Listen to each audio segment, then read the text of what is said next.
Recent నేను కూడా చాలాసార్లు వింటున్నా, చంద్రబాబు నాయుడు తెలంగాణ బినామీ రేవంత్ రెడ్డి అని అంటున్నారు. నాకు తెలియదు, ఎవడో అంటే వింటున్నాం కానీ మనం నమ్మట్లేదు. అవునా కాదు తెలియదు.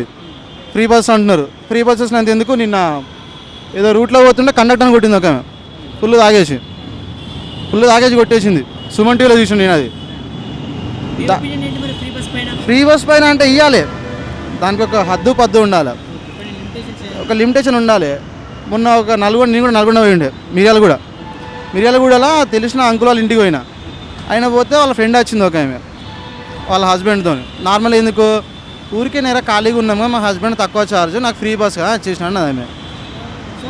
కలవనీకి రానికి అంత లేదు. అక్కడి నుంచి చుట్టాలు ఇంటికి పోవడాలు, బీడీలు చుట్టుకున్న దొరుకుతాను, దానికి రియాక్షన్ లేదు, ఏం లేదు. మరి ఎందుకు ఇవన్నీ ఫ్రీ బస్ అంటే? ఇప్పుడు ఇంతమంది పొద్దున్న లేసి జాబ్ కొద్దిగా తిరుగుతూ ఉంటారు, అబ్బాయిలు ఉన్నారు, చచ్చిపోతారు ఒక్కొక్కటి బస్సులల్లో. ఫుట్బోర్డ్ కింద పడుతూనే ఉంటాడు, వాని గురించి అడిగారు, పట్టించుకోడు. మహిళలకు ఫ్రీగా ఇచ్చింది మంచిగా చేసిండు. అని లెవెల్ యూజ్ చేస్తాను, వీళ్ళు మిస్యూజ్ చేస్తాను. అసలు ఇచ్చిన దానికి ఏం ఫాయిదా ఉన్నది? ఇలా ఏం ఫాయిదా ఉన్నది? ఫాయిదా ఒకటి చెప్పమని చెప్పు. వాళ్ళు హ్యాపీ. ఇప్పుడు ఫ్రీగా ఇచ్చినా నువ్వు హ్యాపీ. ఇప్పుడు నీకు ఫ్రీగా నువ్వు హ్యాపీ ఉండవా? అంతే. వాళ్ళు కూడా పోతున్నారు కదా. మొన్న చూసినావు కదా, భిక్షాటన చేసుడు, లకిడీ కబుల్ దగ్గర ఎంత ఉన్నారు మనుషులు. ఓల్డ్ సిటీ దిక్కుపో, ఓల్డ్ సిటీ మోస్ట్లీ వచ్చేసి ఆటో వల్ల చాలా మంది ఉంటారు. వాళ్ళకి ఎంత ఇప్పుడు అడుగు కావాలంటే, ఇక్కడ ఆటోలు ఉంటారు, 10 మంది ఉంటారు ఆటో వాళ్ళు, వాళ్ళని అడుగు. అంటే మీరు అన్నట్టుగా ఇప్పుడు జగన్ చేసిన అభివృద్ధి లేదంటున్నారు.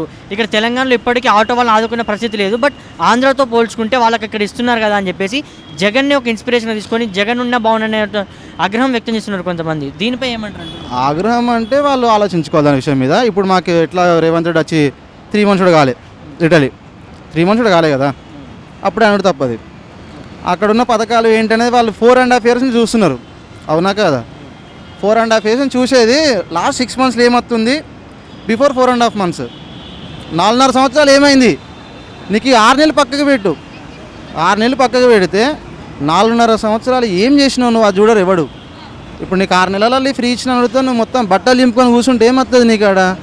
అంటే సరిగ్గా ఎన్నికల వేళే కొత్త పథకాలు ఇంప్లిమెంట్ చేయడం ద్వారా ఏదో ఒక ఎన్నికల భాగంగా అంటే గెలుపు కోసం మళ్ళీ ఒక కొత్త పథకాన్ని ఇంప్లిమెంట్ చేస్తున్నారు, కానీ అభివృద్ధి కోసం అయితే కాదంటారు.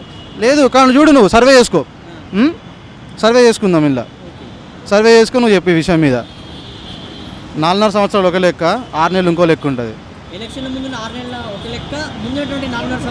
ఒక లెక్కన ఉంటుంది, పక్కా ఒక లెక్క ఉంటుంది. అంతే. రాజకీయం అంటే ఏంటిది? పక్కన నుండి తొక్కి కూడా ఎదగాలి, పక్కన ఉన్న ఒకటి తొక్కితేనే కదా నువ్వు లేచేది. ఇప్పుడు ఒక అమ్మాయి దగ్గర 2 ఫ్రెండ్స్ పోయినప్పుడు ఒక ఫ్రెండ్ మీద జోకులు ఎత్తి హీరో అవుతాడు, వీడు హీరో అవుతాడు. వానికి ఎంత నాలెడ్జ్, వాడు ఎంత చదువుకున్నాడు, వానికి ఎంత జాబ్ ఉంది కాదు. అమ్మాయి 3-4 జోకులు వేసుడుతోనేంది, వాడు హీరో కాదు, వాడు జీరో, వీడు హీరో అవుతాడు. సేమ్ టు సేమ్ యాస్టీ సీనే ఉంటుంది. ఆలోచించుకో నువ్వు.